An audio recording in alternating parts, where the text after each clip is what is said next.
Welcome students, welcome to you all. So in the last lecture we have seen the triangle law of vector addition and the different numericals related with the how to find angle and all that things. Last lecture में हम लोगों ने देखा था.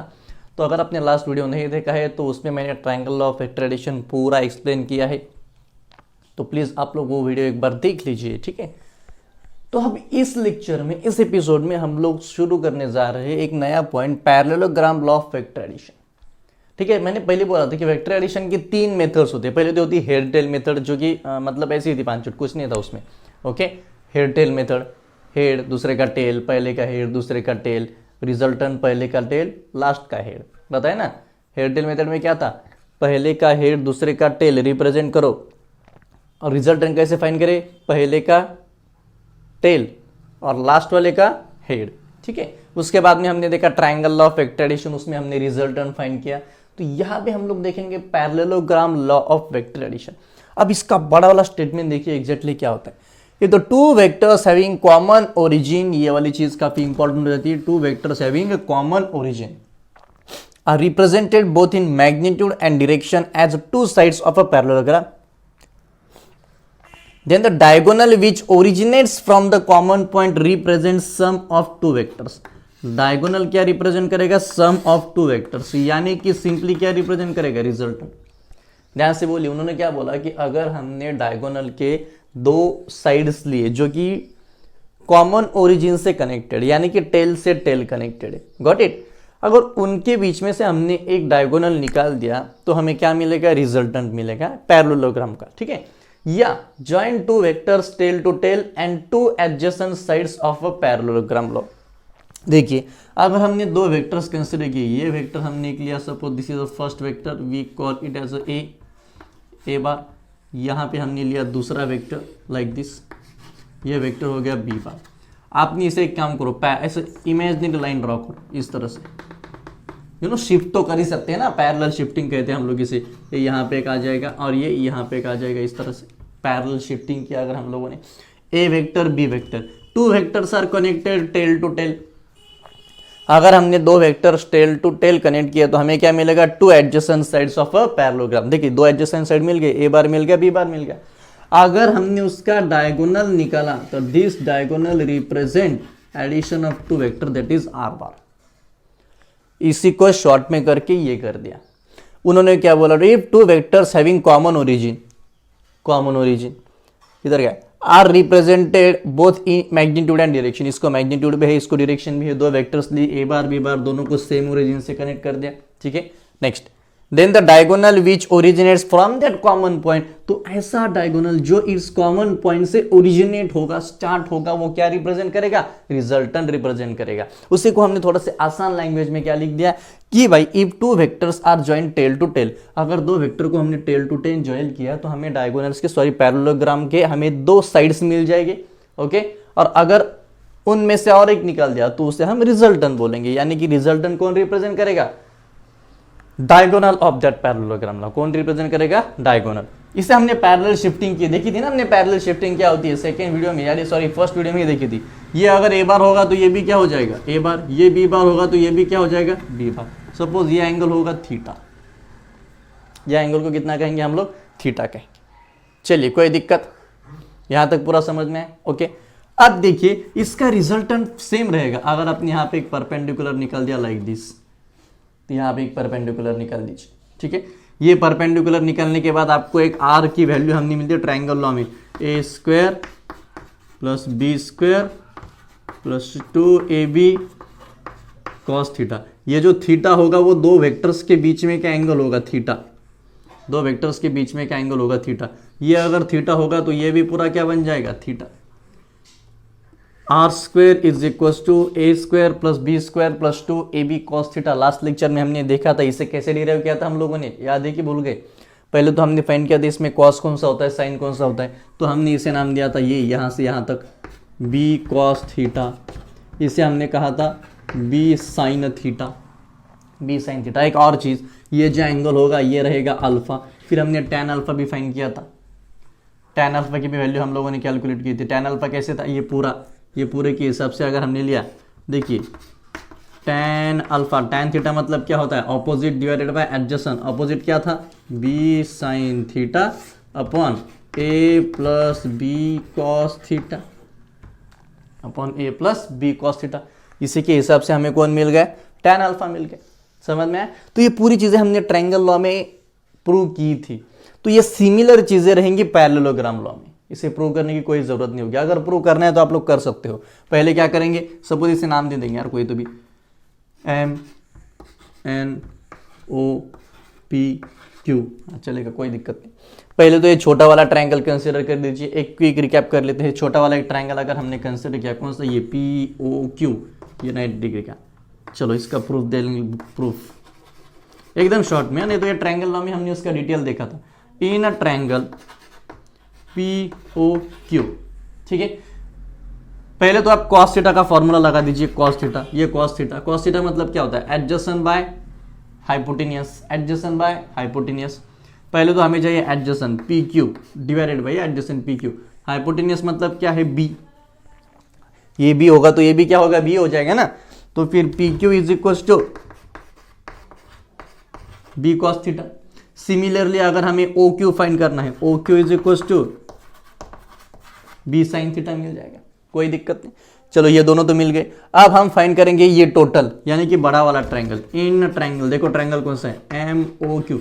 अब triangle law में मैंने क्या नाम लिए थे मुझे नहीं याद, लेकिन आप अपने हिसाब से कंसिडर करो।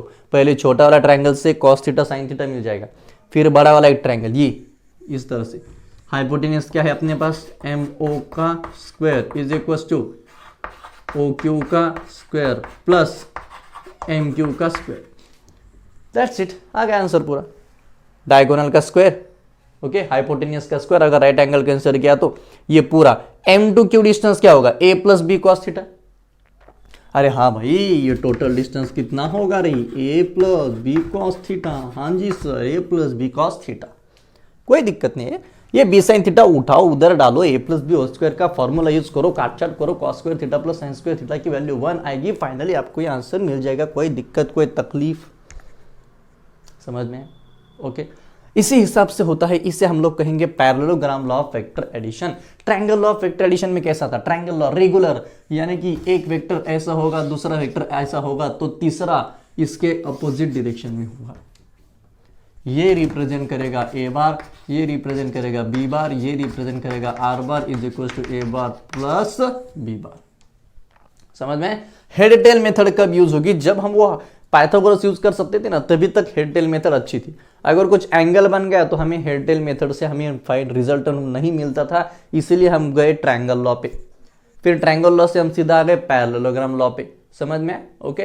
तो इसी प्रकार से रहता है। सो पैरेललोग्राम लॉ क्या कहता है, अगर दो वेक्टर्स निकले टेल टू टेल, ये स्टेटमेंट याद रखना है, रखो नहीं रखना है नहीं रखो, स्कूल में आएगा एग्जाम में भी, ओके। हाँ, जेईई मेंस और नीट के हिसाब से ये वाला अपना अच्छा है, ये ठीक है। और लिख लीजिए, आर इज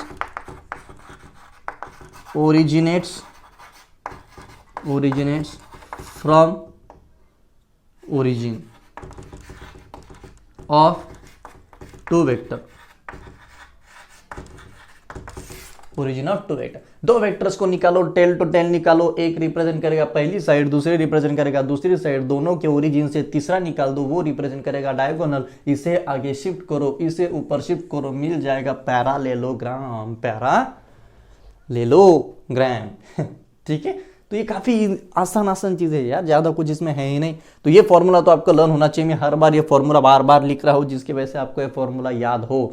ये अल्फा मतलब क्या होता है, angle made by one vector with resultant, angle made by one vector with resultant, ठीक है।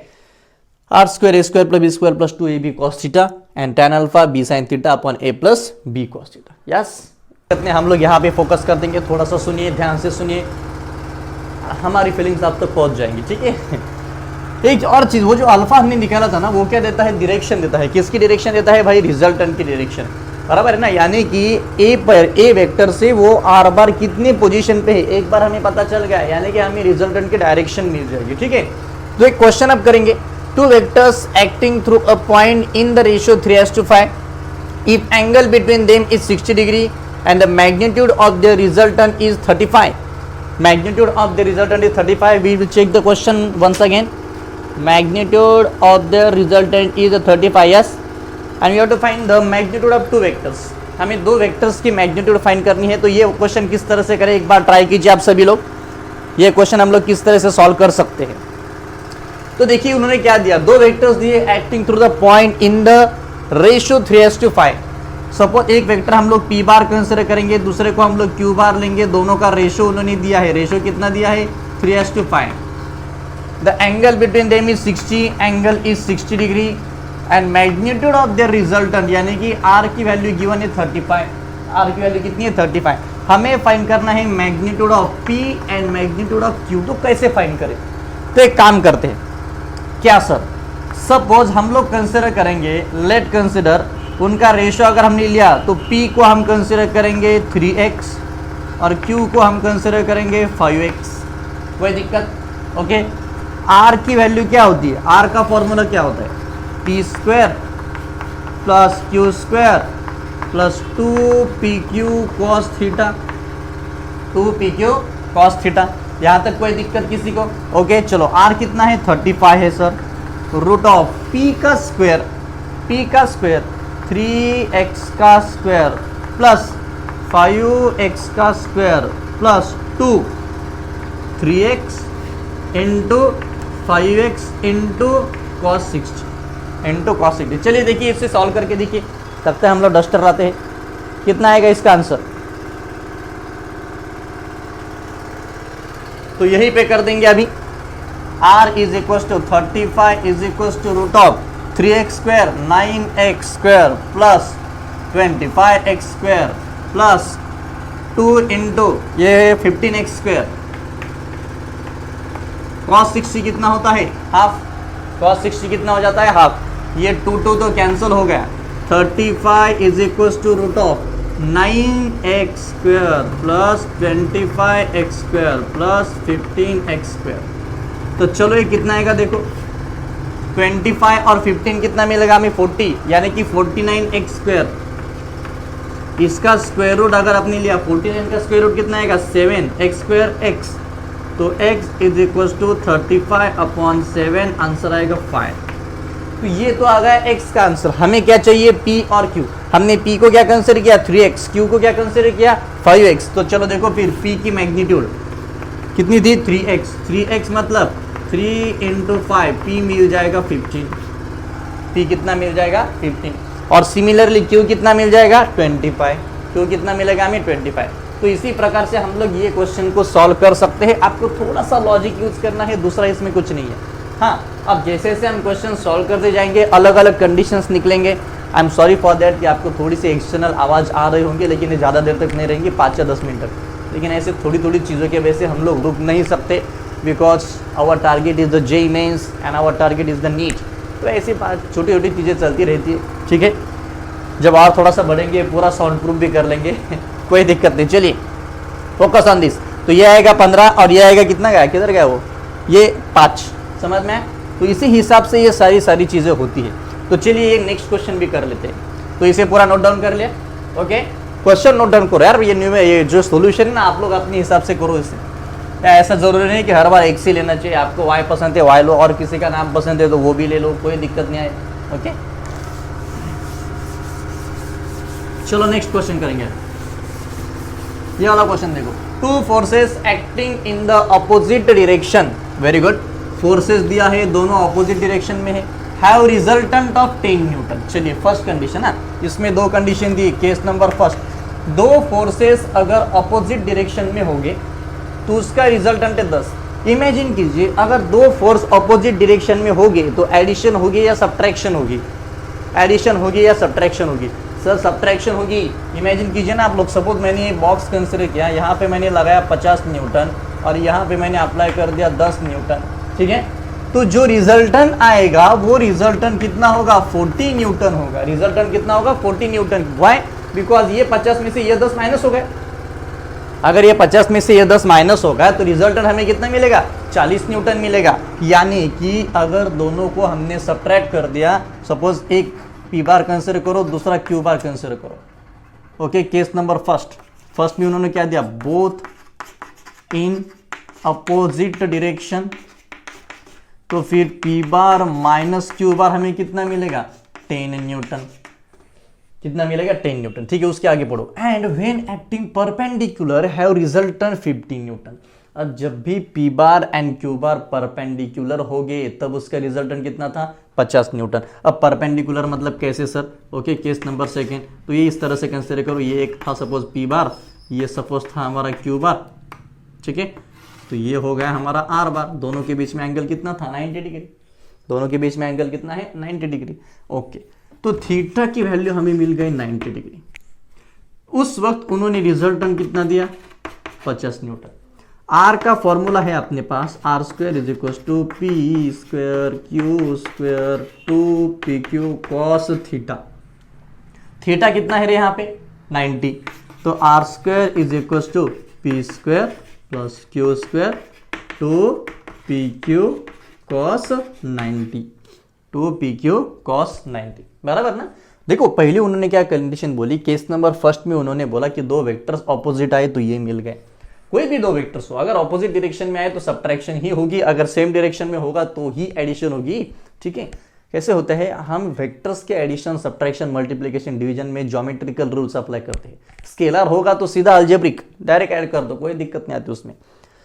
cos 90 कितना होता है 0, cos 90 0, तो फिर R square is equal to P square plus Q square plus 0, ये पूरा 0 हो गया।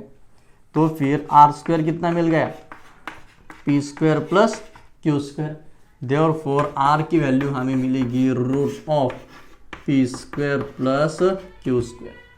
आर कितना था 50, 50 is equal to root of P square plus Q square. अब इसे कैसे सॉल्व करें, हाउ टू सॉल्व दिस। अब इसे सॉल्व करने के लिए हमें कुछ अलग तरीके अपनाने पड़ेंगे, कैसे वो देखिए। अभी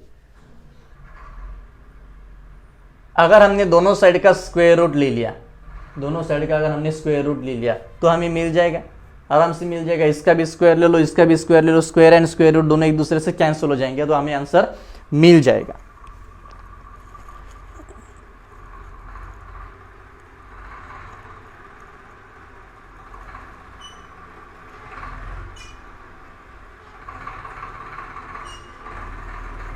नहीं तो फिर दोनों इक्वेशन को आप लोग अपने हिसाब से भी सॉल्व कर सकते हैं, कोई दिक्कत नहीं आएगी। सपोज इसे बोलिए इक्वेशन नंबर फर्स्ट, इसे बोलिए इक्वेशन नंबर सेकेंड। अब कैसे सॉल्व करें, एक तो एक कंडीशन है, सपोज क्वाड्रेटिक इक्वेशन बनाना पड़ेगा हमें। सपोज ऐसे करेंगे, P is equal to 100 plus Q, ये Q माइनस था वहाँ पे जाके प्लस बन गया, तो ये इक्वेशन उसमें पुट करके देखो, देखो क्या आएगा। 50 is equal to root of क्या था ये, P की वैल्यू कितनी है 100 प्लस क्यू, 100 प्लस क्यू का स्क्वायर प्लस क्यू स्क्वायर। इस तरह से भी हम लोग इसे सॉल्व कर सकते हैं ना।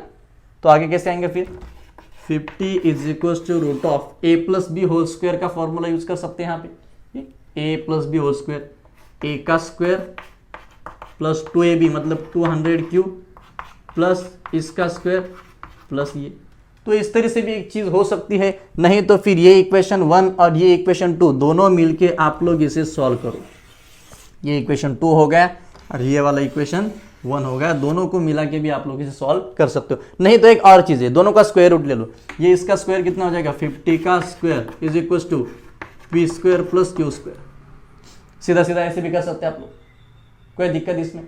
50 का square is equal to P square plus Q square. फिर आगे जाके उसमें A square plus B square का फॉर्मूला यूज कर दीजिए, you are easily able to got this answer. ठीक है, A square plus B square का भी फॉर्मूला आप इसमें यूज कर सकते हो और आपको आराम से उसका आंसर मिल जाएगा। अरे ये फॉर्मूला आपने देखा होगा ना, A minus B whole square, A square minus 2ab plus B square. तो फिर ए माइनस हमें क्या चाहिए, सपोज ये A minus B whole square, ये माइनस वहाँ पे यहाँ पे प्लस हो गया, A square plus B square, ये आ गया फॉर्मूला।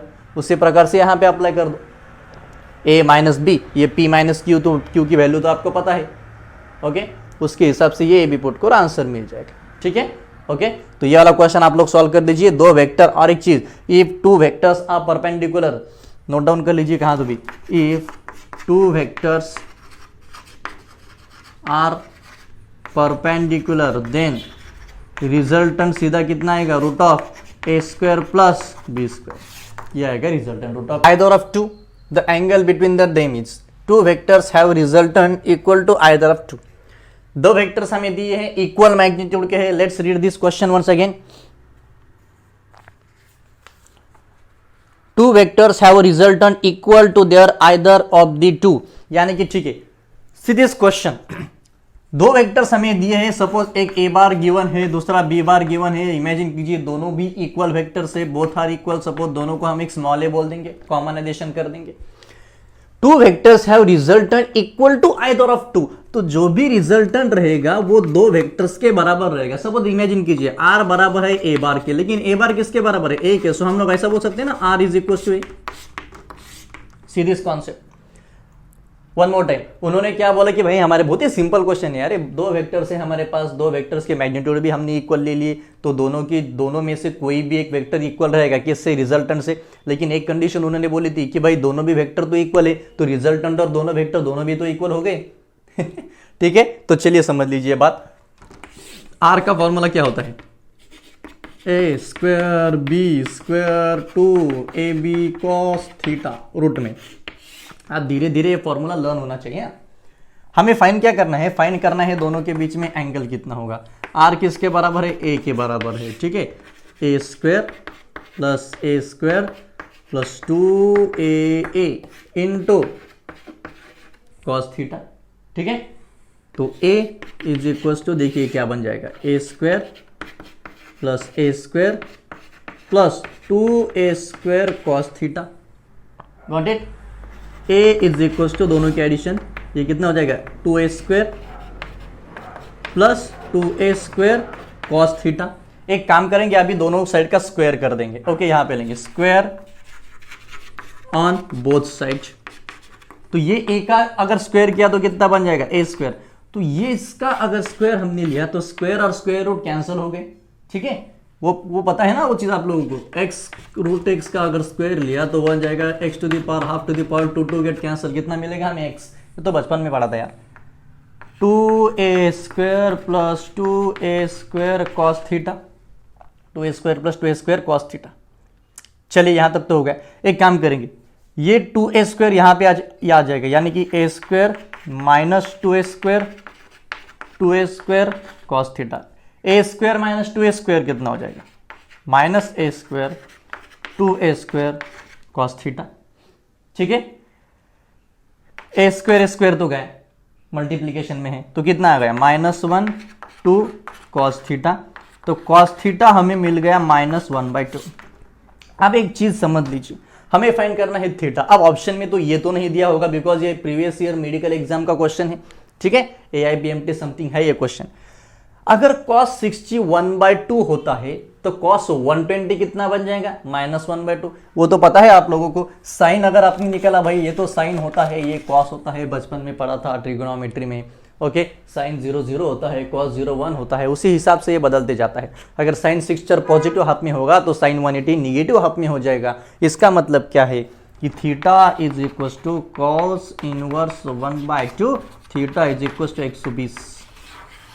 थीटा कितना आ जाएगा, 120 degree. So this is a very simple and answer question that was asked in the medical examination. जितने भी क्वेश्चंस हम लोग लेंगे क्वालिटी क्वेश्चंस हो गए और सभी क्वेश्चंस प्रीवियस एग्जाम के ही होंगे। सो प्लीज ध्यान से, दिल से, मन से पढ़िए, तभी जाके समझ में आएगा। ओके, अब क्वेश्चन आगे, एक ही क्वेश्चन को दो बार पढ़ो, अपने आप आंसर मिल जाएगा। The square of resultant of two forces, square of resultant of two forces is equal of two equal forces. एक और चीज, टू इक्वल फोर्सेस। ठीक है, चलो भाई, एक होगा P बार तो दूसरा होगा Q बार, दोनों की वैल्यू इक्वल हो जाएगी। यहां तक कोई दिक्कत, बिकॉज उन्होंने दिया है कि two equal forces is 3 times their product. Square of resultant of two equal forces. तो ये वाले सेंटेंस से हमें ये गिवन डेटा मिल गया कि भाई दोनों भी फोर्सेस इक्वल है, एक 20 न्यूटन का होगा तो दूसरा भी 20 न्यूटन का होगा। ठीक है, इज 3 टाइम्स देयर प्रोडक्ट, यानी कि रिजल्टेंट का स्क्वायर 3 टाइम्स होगा दोनों के प्रोडक्ट के। ये डेटा हमें उसके ऊपर से मिल गया। R² is equal to 3PQ। Angle between forces is, ये भी मेडिकल एग्जाम का क्वेश्चन है AIBMT का। आपको दोनों के बीच में एंगल कितना होगा वो फाइंड करना है। देखो उन्होंने गिवन डेटा कैसे दिया। अगर आपने ये टू फोर्सेस इक्वल भी पढ़ना भूल गए तो ये आगे का सॉल्व करते नहीं आएगा। आप बोलेंगे सर ये कैसे, ये फोर्स ही नहीं दिया तो कैसे करने, क्या करने का सर, ये आउट ऑफ सिलेबस, ये तो फेमस डायलॉग क्या आप लोगों का, कुछ भी हो तो सर ये आउट ऑफ सिलेबस। ठीक है, ओके।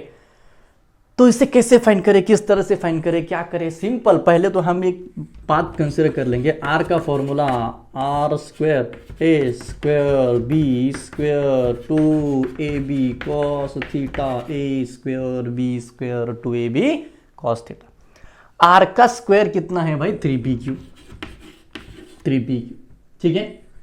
ए स्क्वायर, अरे तो यहां पे हमने p लिया था ना, तो एक ठीक है चलो, तो पी क्यू, ए मतलब क्या होगा? पी का स्क्वायर। अब भाई पी एंड क्यू दोनों भी इक्वल है ना, दोनों भी इक्वल है, तो यहां पे भी मैं पी स्क्वायर बोल देता हूं। तो P P cos theta, P P cos theta. क्या सर पी पी, क्या पियो सर? कुछ भी मत पियो भाई, अभी पानी पियो और पढ़ाई करो, फोकस करो। हमें नीट क्रैक करना है सर, हमें जी क्रैक करना है। हम कैसे करेंगे, क्या करेंगे? फ्यूचर का काफ़ी टेंशन आता होगा ना कभी कभी आप लोगों को, हमें भी आता था उस टाइम। ठीक है, चलिए कॉमन सी बातें क्या करेंगे, ये तो हो गया पूरा। हाँ, लेकिन ये सर बोलेंगे सर ये क्यू बीच में कहाँ से आ गया, इसको हटाओ यार, पहले ये दिक्कत दे रहा है, क्यू को हटाओ। क्या करेंगे? क्यू की जगह पे पी पुट कर दो, ये अलग है, नहीं तो बस इसका सॉल्यूशन इसमें लिख देंगे। बोलेंगे सर गलत पढ़ाया, 3p square is equal to P P two P cos theta. चलो यहाँ तक कोई दिक्कत, कोई परेशानी, कोई तकलीफ? ध्यान से देखो इसे एक बार, दिल से दिखी दिया क्या उन्होंने? दो वेक्टर्स दिए, दो फोर्सेस दिए थे, दोनों की मैग्नीट्यूड इक्वल थी, इक्वल ले ली, रिजल्टेंट का स्क्वायर 3 टाइम्स होगा दोनों के प्रोडक्ट के, रिजल्टेंट का स्क्वायर 3 टाइम्स होगा दोनों के प्रोडक्ट के। चलो चलो चलो नेक्स्ट, ये 2p को इधर लाओ, 3p square 2p square 2p square cos theta, 3p 2p p square 2p square cos theta, p cancel, 1 is equal to 2 cos theta, cos theta is equal to 1/2, theta is equal to 60। cos की value 1/2 कब होती है भाई? 60 degree, यानी कि theta की value कितनी मिल गया हमें? 60 डिग्री। यहाँ पे कितनी मिल गई थी? 120 डिग्री। तो इसी टाइप के क्वेश्चंस आएंगे, ये दोनों भी क्वेश्चंस प्रीवियस ईयर एग्जाम के है, चेक कर लीजिए लगे तो। ओके हाँ, प्रीवियस मेडिकल मतलब ऐसा नहीं कि सर नीट के क्वेश्चन है, ये AIPMT वगैरह वगैरह बहुत सारे एग्जाम होते हैं ना, मीडिया AFMC होती है, तो उसके ये सारे के सारे क्वेश्चन की तरफ बढ़ते हैं। अभी ये क्वेश्चन देखिए, 2 vectors having equal magnitude of x units acting at angle 45 degree have a resultant root of 2 + √2। दिखने में थोड़ा सा कॉम्प्लिकेटेड क्वेश्चन लगता है, ये भी क्वेश्चन एग्जाम का ही क्वेश्चन है। उन्होंने क्या दिया, सपोज हमारे पास 2 वेक्टर्स, एक तो हो गया p बार भाई, दूसरा हो गया p बार भाई, दोनों x यूनिट्स है। तो चलिए एक तो गिवन डेटा मिल गया, एंगल कितना दिया है? 45 डिग्री दिया है। कितना दिया है? 45। हमें क्या फाइंड करना है? सॉरी आर भी दिया है, फाइंड क्या करना है भाई? एक्स की वैल्यू फाइंड करनी है, ठीक है। 2 + √2, बस इतना ही है। बेसिक फॉर्मूला मत छोड़ो, R square is equal to P square plus Q square plus 2pq cos theta. ये तो फॉर्मूला है अपने पास। p और q दोनों भी कितने हैं रे? x है, तो ये पहले आर स्क्वायर डाल दो, ये रूट ऑफ 2 + √2 स्क्वायर, 2 + √2 स्क्वायर। चलो p square x square plus x square plus 2x square cos 45, cos 45। यहाँ तक तो मिल गया हमें, ये पूरा आर स्क्वायर का ही लिखा ना हमने, तो ये कितना हो जाएगा? 2x square plus 2x square cos 45, 2x square plus 2 square plus cos 45, ठीक है। 2x square plus 2x square cos 45 मतलब कितना आता है? 1/√2। ये तो पता होना चाहिए आप लोगों को, वो मैथ्स की निकालो और पूरा फाइंड कर दो। नहीं तो नेक्स्ट लेक्चर में मैं भी आपको बोल दूंगा वो साइन की वैल्यू और कॉस की वैल्यू और tan की वैल्यू कैसे याद रखने की, ठीक है। नेक्स्ट लेक्चर में करेंगे वो। अब ये 2 को हम √2 × √2 भी बोल सकते हैं ना, 2x स्क्वायर प्लस यहाँ पे √2x स्क्वायर लिख देंगे। अरे भाई 2 मतलब क्या होता है? √2 × √2 डिवाइडेड बाय √2, √2 गया, √2 आया, समझ गए? ओके, तो इस तरह से होता है ये सारी चीज़ें। एक काम करो, हमें ये चाहिए ना, हमें ये चाहिए, देखो फिर आर की वैल्यू रूट में ही है ना, तो इसका टोटल स्क्वायर आएगा ना रे। ऐसे क्या कर दिया यार आप लोग, ये √2 प्लस √2 ये स्क्वायर यहाँ पे लिख देंगे, इसका स्क्वायर लो, कितना है? स्क्वायर और square root cancel, 2 + √2 is equal to, देखो अब दोनों के बीच में से x² को कॉमन निकालो, x², अंदर क्या बाकी है 2 प्लस √2, 2 प्लस √2, 2 प्लस √2 क्या है 1 इज इक्वल टू x², तो x इज इक्वल टू कितना आया 1, x इज इक्वल टू कितना आया 1, समझ में आया ना। ये r² था ना, ये टोटल वैल्यू r की थी, तो इसका स्क्वायर कर दिया, पहले मैंने सिर्फ इसका ब्रैकेट का स्क्वायर किया था ना, ये पूरा स्क्वायर रूट कैंसिल हो गया, तो ये मिल गया, दोनों के बीच में से x² को कॉमन निकाला, किधर गया x² कॉमन निकाला, ये कैंसिल हो गया, x की वैल्यू मिल गई 1, x की वैल्यू कितनी मिल गई हमें 1। तो काफ़ी सिंपल क्वेश्चन है यार, कुछ नहीं इसमें, सिर्फ पढ़ो, थोड़ा सा दिमाग लगाओ और सॉल्व करो। हाँ, ये वाला जो क्वेश्चन है ना, ये तो नीट का क्वेश्चन है, नीट 2016। ये वाला जो क्वेश्चन है नेक्स्ट, ये नीट का क्वेश्चन है, नीट 2016 का क्वेश्चन, ध्यान से देखो, लिखो 2016 नीट वालों, magnitude of sum of two vectors is equal to magnitude of difference of two vectors, the angle between two vectors is. हाँ, एक और चीज थोड़ा सा याद ध्यान रखिए, अगर वेक्टर एडिशन में हमने r की वैल्यू निकाली रिजल्टेंट का स्क्वायर, तो वो आएगा suppose p² plus 2² plus 2pq cos theta. अगर वेक्टर सब्ट्रैक्शन में हम लोग गए तो रिजल्टेंट मिल जाएगा p² plus q² minus 2pq cos theta. ये चीजें याद रखिए, ये हो जाएगा एडिशन में, ये हो जाएगा सब्ट्रैक्शन में। क्या डिफरेंस है दोनों में? ये चौक गिर गया था। यहाँ पे एडिशन होगा तो प्लस आएगा, सब्ट्रैक्शन होगा तो माइनस आएगा। उन्होंने क्या पूछा? Magnitude of sum of two vectors is equal to subtraction. तो ये कंडीशन कौन से एंगल पे आएगी, वो क्वेश्चन उन्होंने पूछा था। समझ में कि भाई एडिशन, ये p plus Q and p minus Q, magnitude of sum of two vectors is equal to magnitude of difference of two vectors, the angle between the vectors is, ये चीज सेटिस्फाई होंगी कौन से एंगल पे? तो ये note down कर लीजिए प्लीज। एडिशन होगा तो ये, सब्ट्रैक्शन होगा तो ये। वेक्टर सब्ट्रैक्शन के लिए हम थोड़ा सा बाद में एक लेक्चर बनाएंगे, काफी 10 मिनट का ही लेक्चर होगा, कुछ नहीं उसमें। जो एडिशन में होगा वही सब्ट्रैक्शन में होगा। हाँ, तो चलिए एंगल फाइंड करना है हमें। तो एक काम करेंगे, पहले तो हम एंगल डिसाइड कर लेंगे कि एग्जैक्टली क्या होगा। यहाँ पे माइनस है, यहाँ पे प्लस है, अगर ये टोटल 0 हो गया, ये भी 0 हो गया, तो ये दोनों इक्वल आ सकते हैं क्या? क्यों नहीं आ सकते हैं ना। यहाँ पे जो r होगा ना बच्चों, वो होगा a प्लस बी, यहाँ पे जो r होगा ना वो होगा a माइनस बी। देखिए, अगर हमने यहाँ पे निकाला a बार, यहाँ पे मैंने लिया b बार, तो ये जो रिजल्टेंट मिलेगा ना, वो रिजल्टेंट a प्लस बी होगा या a माइनस बी होगा। तो उस रिजल्टेंट को हम डायरेक्ट तो नहीं फाइंड कर सकते, पाइथागोरस अप्लाई कर सकते हैं कि हम यहाँ पे? बिल्कुल नहीं, बिकॉज ये एंगल 90 तो है नहीं। तो इसके लिए हमने ये मेथड फाइंड निकाला। ठीक है, समझ में? तो एडिशन होगा तो हम सीधा ये कर सकते हैं, सब्ट्रैक्शन में भी ये हो सकता है। अब ध्यान से देखिए, कि हमें a plus B, a minus B, यानी कि दोनों का रिजल्टेंट इक्वल चाहिए। दोनों का रिजल्टेंट इक्वल कब आएगा? जब ये भी 0 होना चाहिए, ये भी 0 होना चाहिए, तब ये p² plus q², p² plus q²। अब ये 0 होने के लिए एक ही कंडीशन है, cos 0 पुट करेंगे तो cos 0 कितना होता है? 1, 0 तो नहीं होगा। समझ में? cos 90 अगर पुट किया, अगर मैंने थीटा की वैल्यू 90 डिग्री पुट की, तो cos 90 कितना आएगा? 0। तो देखो ये पूरा कितना आएगा? r² is equal to p² plus q²। ये आ गया एडिशन में। यहाँ पे भी अगर मैंने थीटा 90 पुट कर दिया, तो r² कितना आएगा? p² plus q²। आ गया क्या इक्वल? आ गया इक्वल। समझ में आया? ओके। तो अगर थीटा की वैल्यू 90 होगी तब जाके ये कंडीशन सेटिस्फाई होगी। तो ये पूरा स्टेटमेंट लिख दीजिए, magnitude of sum of two vectors, लिखिए magnitude of sum of two vectors is equal to magnitude of difference of two vectors is equal to magnitude of difference of two vectors when angle is 90। When angle is 90 को याद रखो, मतलब angle is कितना? A bar, B bar, C bar, D bar, E bar, F bar. ये हमें उन्होंने दिया है और क्वेश्चन दिया है कि चूज द करेक्ट ऑप्शन। अब करेक्ट ऑप्शन क्या चूज करें? ये क्वेश्चन में जानबूझ के लिया बिकॉज यहाँ पे आपको पैरेलल शिफ्टिंग नामक जो चीज है ना, वो यूज करनी पड़ेगी। चलो पहले चेक करते हैं, बी बार प्लस ई बार, एफ बार। अगर इस बी बार को आपने नीचे खींचा तो इस तरह से हो जाएगा, ये हो जाएगा ई बार। ठीक है, चलो इसको अगर आपने ये लिया, ये हो जाएगा बी बार। अब यहाँ पे तो हमें एफ बार का रिजल्टेंट इस तरह से नहीं मिल सकता, ये तो रेगुलर हो गया ना, तो हम लोग इसे कंसिडर नहीं कर सकते। ठीक है, तो इसी प्रकार से B bar plus C bar is equal to F bar. ये देखो बी बार प्लस सी बार, ये तो राइट एंगल बन जाएगा, is equal to F bar. आपको अगर ये फाइंड करना है तो चलो ये ऑप्शन चेक कर दीजिए, डी बार प्लस ई बार, डी बार प्लस ई बार, ये होगा ई बार। ठीक है, ये हमने यहां पे कर दी इस तरह से डी बार, ये हमने कर दिया इस तरह से डी बार।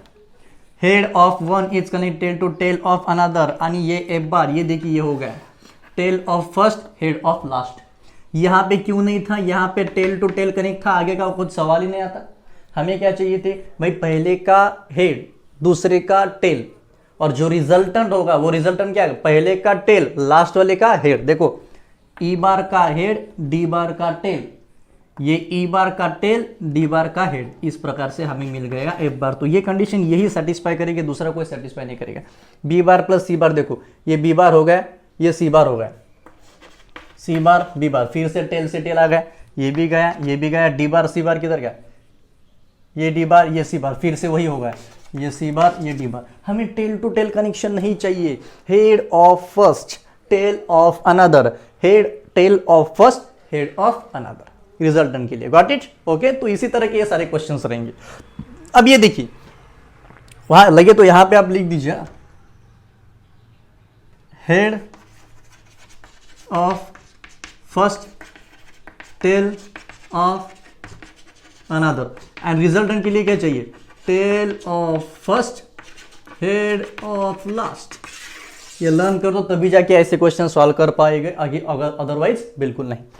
दो फोर्सेस दिए, 1 न्यूटन का 2 न्यूटन का, act along a line x is equal to 0 y is equal to 0, resultant क्या मिलेगा। देखिए अब ये क्वेश्चन कैसे ट्विस्ट, ये भी मेडिकल एग्जाम का क्वेश्चन है। x इज इक्वल टू 0 अगर आपने कंसिडर किया, आपके पास सपोज दो एक्सिस है, x एक्सिस है और ये y एक्सिस है। अगर x 0 होगा यानी कि वो वेक्टर कौन सी डायरेक्शन में जाएगा, y की डायरेक्शन में।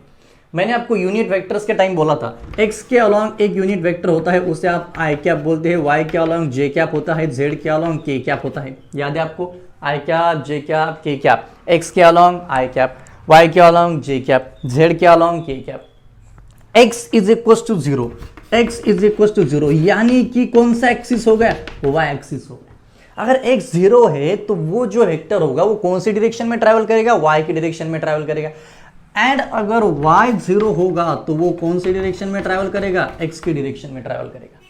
If x is 0, that vector travels in the y direction, and if y is 0, that vector travels in x direction. अब देखिए f1 1 f2 2, x is equals to 0 अगर होगा तो वो वेक्टर जाएगा, suppose x is equals to 0 अगर हमने consider किया तो कंडीशन क्या आएगी। अब देखिए एक होगा i, दूसरा होगा j, यानी कि 2i cap plus j cap, 2i cap plus j cap. x is equal to 0 यहां पे पुट कर दो, x is equal to 0 put कर दो, एंड दूसरा y is equal to 0 put कर दो, अपने आप आंसर मिल जाएगा। समझ में? ओके, तो एक वेक्टर जाएगा x के अलोंग, दूसरा वेक्टर जाएगा y के along. Two forces act along a line, x is equal to 0 y is equal to 0, यानी कि आप ऐसे भी बोल सकते हो, सपोज ये हो गया i cap plus 2j cap, ठीक है, and 2i cap plus j cap. इसके हिसाब से अगर आपने सॉल्व किया तो ये कंडीशन याद रखिए, x 0 होगा तो वो y एक्सिस के अलोंग जाएगा और y 0 होगा तो वो x के अलोंग जाएगा। समझ में आप लोगों को? Okay, so yes, this is the basic condition, यानी कि आपने अगर x 0 पुट कर दिया तो ये वेक्टर 0 हो गया, तो हमें क्या मिलेगा, 2i कैप और ये j कैप। तो इसी प्रकार से ये सारे क्वेश्चंस रहेंगे। नेक्स्ट लेक्चर में हम और कुछ क्वेश्चंस इस पे सॉल्व करेंगे। Thank you, have a nice day. Channel